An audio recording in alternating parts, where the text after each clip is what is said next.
Nu ko, izmēģinām jauno ChatGPT Canvas funkcionalitāti. Ko? Atveram jauno logu ChatGPT. Maksas versijā, protams, šobrīd būs ChatGPT 4o with Canvas. Lūk, šādi te atveram viņu vaļā. Nekas neliecina pagaidām par kādām citām izmaiņām, bet ideja ir tāda, ka ierastajā čatā mēs runāsim jau par gatavu dokumentu, mēģināsim viņu izstrādāt. Šādi te ierakstu, respektīvi uzrakstīt rakstu par ChatGPT jaunajām Canvas iespējām un galvenajām funkcionalitātēm un priekšrocībām un ierobežojumiem. Paskatīsimies, kā tas veidojās. Nu, lūk, šādi te. Pagaidām nekas neliecina, ka, jā, redz, kur arī pats loks atvērās vaļā. Tad doma, ja mēs sākam strādāt ar kādu no dokumentiem, dokuments vai nu šādi atverās, vai nu arī es varu izsaukt ar promptā teikt, hei, atver Canvas logu, un lūk, radās arī dokuments. Tātad, introducing ChatGPT's Canvas a new way to collaborate. Ok, rekur mēs sakam, ka mazliet par garu, varbūt, kad make it shorter. Šādā te malā mazliet parādās čats jau speciāli priekš šī te dokumenta. Viņš tiek pārakstīts, nevis labots klāt un rakstīts kaut kādā šādā formā. Superīgi, ļoti labi. Mums patīk, kas tad the key features, dedicated space, ļoti labi. Reku mēs varam, hei, nē, šo te uzliksim mazliet lielāku, ja, tad burtus, sakam, šie būs heading 3, ja, un visus pārējos arī uzliksim uz heading 3. Ļoti labi. Pārslēdzam viņus. Conclusion arī būs heading 3. Tātad, kas mums te ir? What is Canvas? Tas mums arī būs heading 3, protams, vai ne?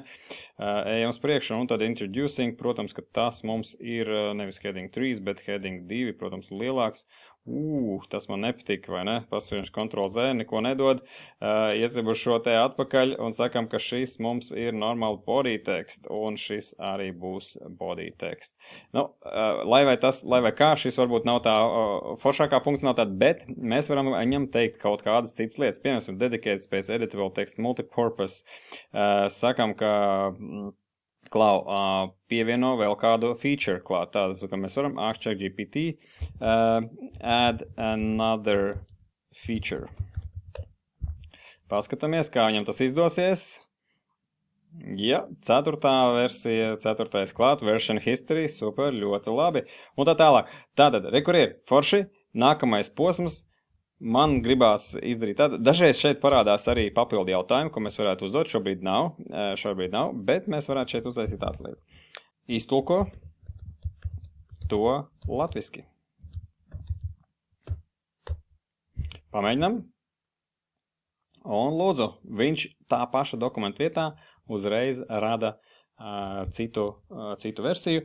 Un tā, nu mēs ar viņu varam šeit strādāt. Super! Vai kā tev šī versija patīk? Man patīk ļoti. It sevišķi tajās lietās, kur ir jāstrādā ar dokumentu, kuru tu veido kā vienu gabalu, nevis vēlēs tikai vienu daļiņu, otru daļiņu, trešo daļu, un ļaut viņam strādāt, lai galā beigās pieraksta klāt jaunu versiju, un tādēļ čats kļūst bezgalīgs. Šeit mēs strādājam tieši ar dokumentu un radam viņa gala versiju.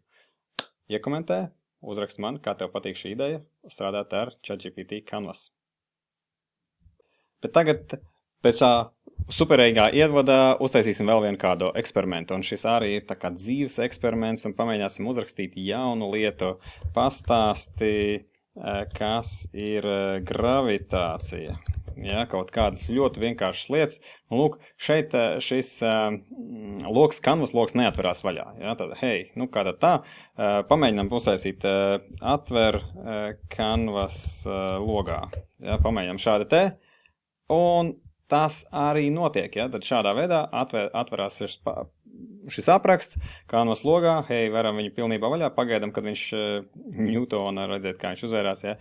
Pats ir uzrakstījis, ejam uz priekšu, ja? Tad atver Canvas logā, gravitācijas skaidrojums, labi, ejam uz priekšu, pagaidam, kas nu vēl, vai nu kāds jautājums var parādīsies, papildinam, jā, tad papildini ar teorētiskajām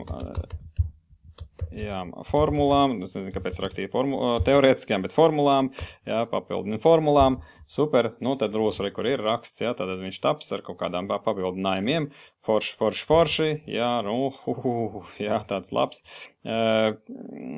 Sakam, ka Newtona vietā raksti Newtons. Un ok, aizējām tā, nu, labi, tātad Newtona gravitācijas likums, super, labi, viņš tad vispār pēc. Tātad pievienojam virsrakstu, skatāmies, vai mēs varam to šeit darīt, tā uzreiz nenāk prātā, jā, tad pievieno virsrakstu, jā, aktīvs virsrakstu, jā, un super, jā, tad būs re, kur ir virsraksts, gravitācija, jā, super, un re, kur ir, paldies, un re, kur ir ļoti labi mums to praksa. Respektīvi, mēs strādājam ar tā detaļām, sakam, baigi forši, viss ir aprakstīts, un varbūt kāds gribam kaut ko pievienot, kāds cits tēmas klāt, un tad jau mums arī top pats raksts. Dažkārt tiešām šeit parādās arī papildu jautājumi, ko jūs varat ietvert, dažkārt ne. Jau piedāvāt jautājumi.